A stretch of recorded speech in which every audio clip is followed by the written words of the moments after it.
The mysterious story begins by showing a time when nothing was visible, no humans, no animals. Years earlier, radiation had spread everywhere, infecting people and killing them so brutally that no cure was ever found. It covered the entire planet, leaving no escape. People were dying in such numbers that even governments collapsed, and civilization crumbled as everyone ran for their lives.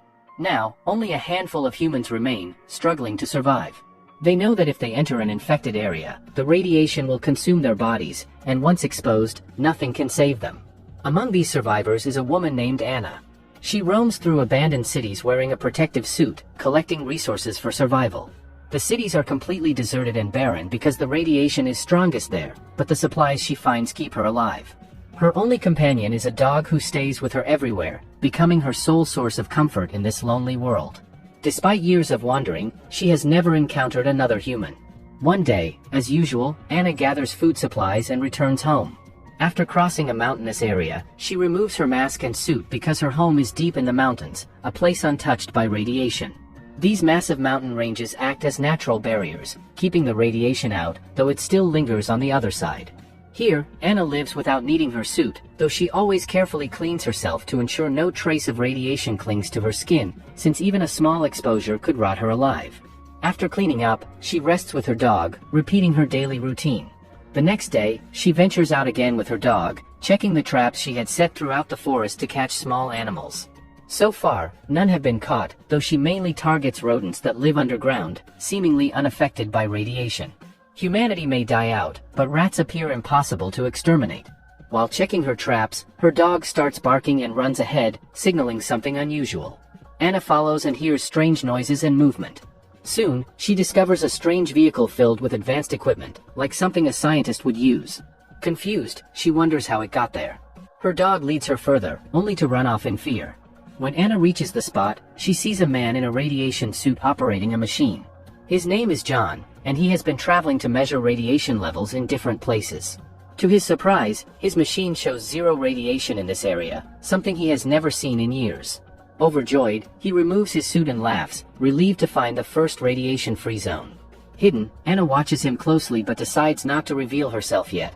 Soon, John leaves the area and disappears into the forest without realizing she was there. Anna's dog once again followed John into the forest, forcing her to go after him. She discovered John bathing in a river to wash away his exhaustion after days without water. Before he could enjoy the relief, Anna and her dog arrived, warning him to get out immediately. She explained the water flowed from the city and was radioactive. John panicked, realizing the danger, and quickly climbed out. Using his machine, he tested himself and the results came back positive. Radiation had already entered his body. Weakness struck him instantly, followed by violent vomiting. Barely able to think, he staggered to his van, trying to inject himself with medication, but his trembling hands failed him. Seeing his struggle, Anna stepped in, took the syringe, and injected the antidote into his body. At that moment, John realized she wasn't an enemy, she wanted to help him. Anna brought him back to her home, washed him thoroughly to remove any surface contamination, and began treating him with everything she had learned about radiation survival. Even with her efforts, John's condition remained critical, his body frail and feverish, his survival uncertain. Still, Anna refused to give up. She used the medicines from his vehicle, applying every possible treatment. At one point his fever burned dangerously high, but Anna stayed by his side, praying he would pull through. Days passed, and slowly John's condition improved.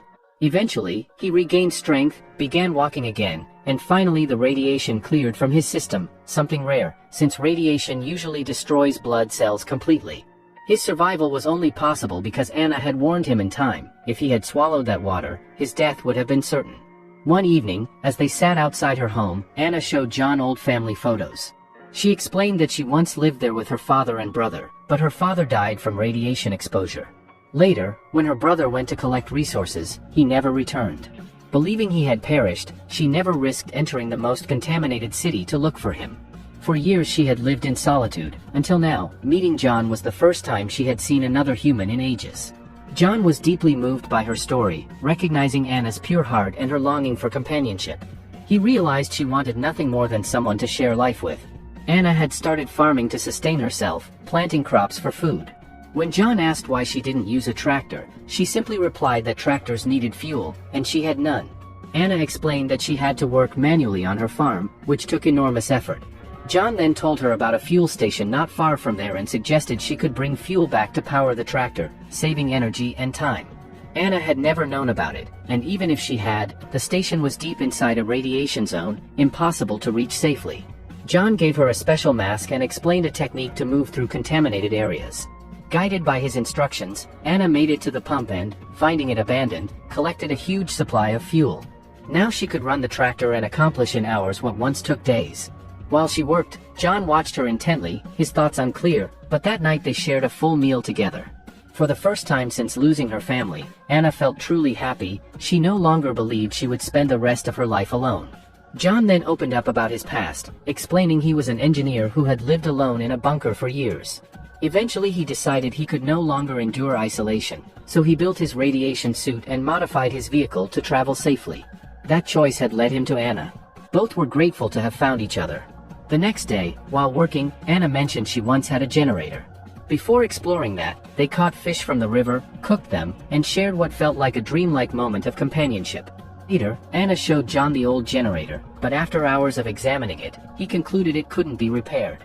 She then led him to a waterfall nearby, sparking an idea. He explained they could generate electricity by connecting the generator to a large wooden wheel spun by the falling water.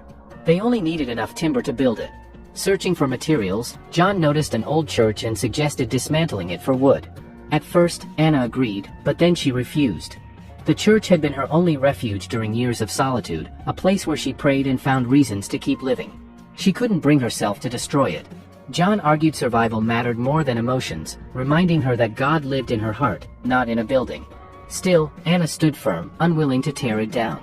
The disagreement caused tension between them, but they continued to survive together, each respecting the other in their own way. John went on scavenging trips, and during one run into a deserted supermarket, he discovered massive stores of food waiting untouched. Along with the food, John also found shelves stacked with beer and alcohol of every brand. Frustrated by years of survival and loneliness, he grabbed several bottles and began drinking on the spot. One bottle wasn't enough, soon he was chugging 2, 3, and then more. Hours passed as he drowned himself in alcohol until he collapsed on the floor. Later, when Anna came searching, she found him in this state and realized he had always been dependent on drinking. Knowing an addict couldn't resist when liquor was in front of him, she still couldn't abandon him. She carefully brought him home, but his drunken behavior turned aggressive. He shouted at her, his attitude poisoned by intoxication. Anna knew from experience that when someone you care about drinks heavily and lashes out, the only real solution is patience. Give them water, food, let them sleep it off. That night she simply left him in the room. By morning, John sobered up and realized how badly he had treated her. Ashamed, he gathered berries as a peace offering and apologized. Anna held no grudge, telling him not to worry, mistakes happen. Relieved, John felt closer to her, and that evening they cooked together, laughing, sharing a meal, and even opening a bottle of wine. But this time Anna drank too much. She kept pouring glass after glass, ignoring John's attempts to stop her. Before long, she was completely drunk, speaking without filter. Through her haze, she confessed her deepest longing. She wanted to marry John, have children, and build a family.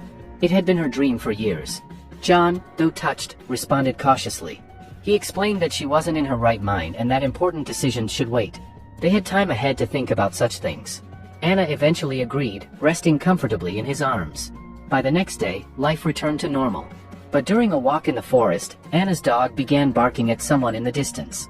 Following the sound, she discovered a stranger standing there. Neither she nor John had ever seen him before. His name was Caleb, and when he laid eyes on Anna, his face lit up with relief. When Caleb desperately requested Anna for some water, saying he was just passing through, her kind heart couldn't refuse. She wasn't someone who believed in deceit, so after a moment's thought she agreed and took Caleb to her home, where John was already present. The moment John saw another man, he pulled out his gun and pointed it at Caleb, ordering him to leave immediately.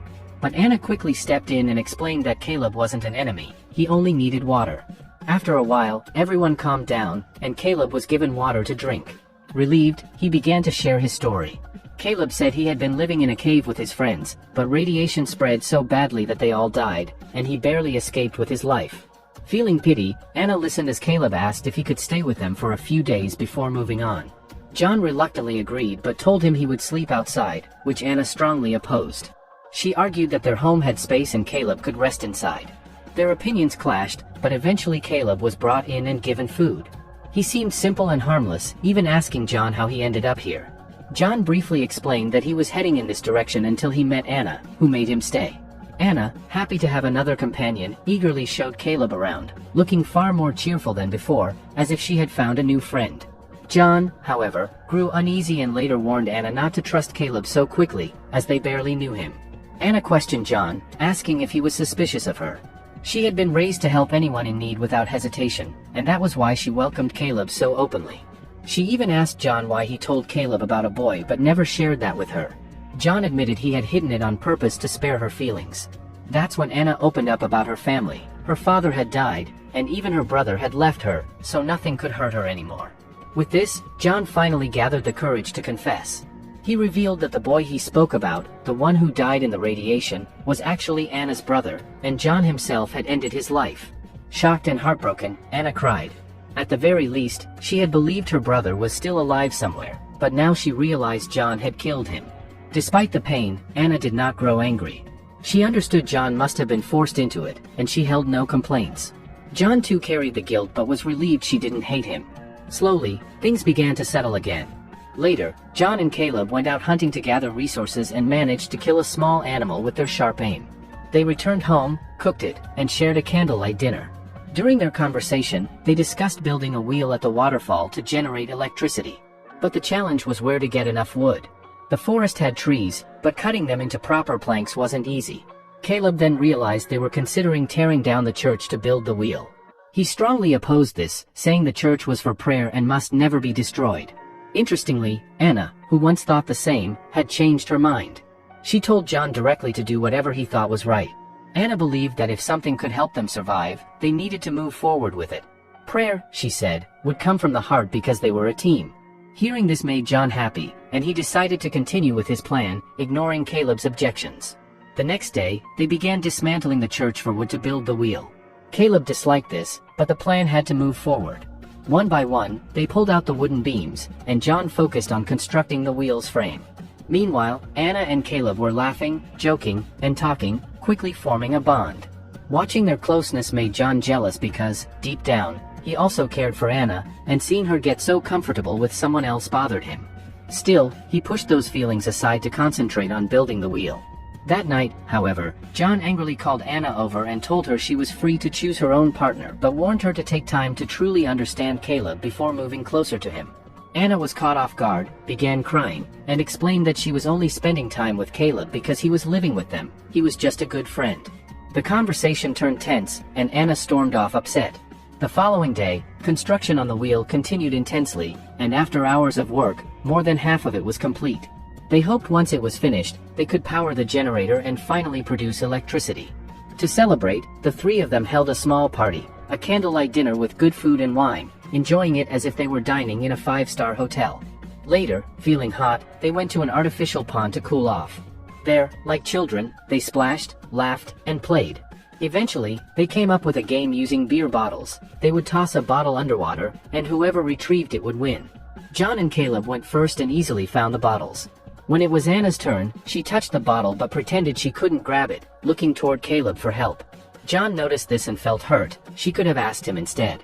Caleb dove in to assist, and the two ended up close together underwater, which John watched bitterly from above. The bottle was within Anna's reach, but she had clearly staged the moment just to bring Caleb near her. This deepened John's anger and frustration. Soon after, John decided to confront Anna, asking if she was ready to marry him. Anna was troubled. She had once proposed marriage to John, but he brushed it aside. Now, when she was starting to like Caleb, John suddenly wanted to marry her. She brought him into her room, but instead of doing anything, John drank so much alcohol that he passed out. Anna tried to wake him, but he wouldn't respond. Feeling completely alone, Anna went straight to Caleb's room that night. The two of them stayed together in the same room, sharing the entire night. By morning, Anna was sitting at the desk when John walked in and noticed Caleb sitting close beside her, gently touching her arm. Their behavior made it clear that Anna and Caleb had grown very comfortable with each other, something that instantly stung John. The sight unsettled him deeply. Later, when John and Caleb were working side by side, John forced a smile and pretended that Caleb's presence had made him happier. But Caleb, sharp enough to read between the lines, realized that John secretly wished he had never come at all. After all, Caleb's arrival was slowly pulling Anna away from John. Both men were painfully aware of this truth. Soon, the two carried a massive wheel to the waterfall, preparing to fit it in place. The wheel was already complete. What remained was securing it properly. John positioned himself higher up the rocks while Caleb, dressed in a protective radioactive suit, held the wheel steady. Both of them worked with equal effort to align it. Finally, the wheel was fixed into place. As Caleb began climbing back up, his foot suddenly slipped. Luckily, he was tied to a rope that John was holding from above. John pulled with all his strength to keep Caleb from falling, his hands straining as he hauled him upward. John pulled with all his strength, trying to get Caleb safely to the top. For the first time, John had genuinely helped him, offering both guidance and physical support. But just as Caleb reached the upper ledge, his foot slipped again. In that tense moment, John and Caleb locked eyes. There was a silent understanding between them, as if they could read each other's emotions. Yet on John's face, a storm brewed, a mix of anger, frustration, and almost violent intensity, as though he could explode at any second. The tension hung between them, a silent battle of wills, until the scene cut, shifting directly to John approaching Anna. Anna was sitting there, clearly upset. Her voice trembled as she confessed the truth to John. The previous night, she had felt overwhelmingly lonely. She had drunk too much alcohol, and in her vulnerable state, she had sought comfort by going to Caleb's side and spending the night with him. John felt a sharp sting of hurt at first, but he understood the circumstances and chose to forgive her. Anna's face brightened slightly, relieved that John wasn't angry. But before she could settle into that relief, John revealed another startling fact. Caleb had taken John's radioactive suit and thanked them for taking care of him all this time. Essentially, Caleb had left on his own path, possibly forever. Anna froze, shocked. Something about John's words didn't sit right with her. How could Caleb just leave like that? A seed of doubt crept into her mind. Without wasting a moment, she rushed to the waterfall, hoping to find him. She searched every corner, calling out, but there was no sign of Caleb anywhere. Her heart raced, a mix of worry and fear gnawing at her. Anna's mind was racing with one haunting question: had John actually killed Caleb? She couldn't ignore the unease gnawing at her, even though John never admitted anything directly. Every subtle expression, every twitch of his face seemed to reveal truths he wouldn't say out loud. Anna felt a deep anxiety settle over her. Whatever had happened, whatever she might have lost, there was no going back now.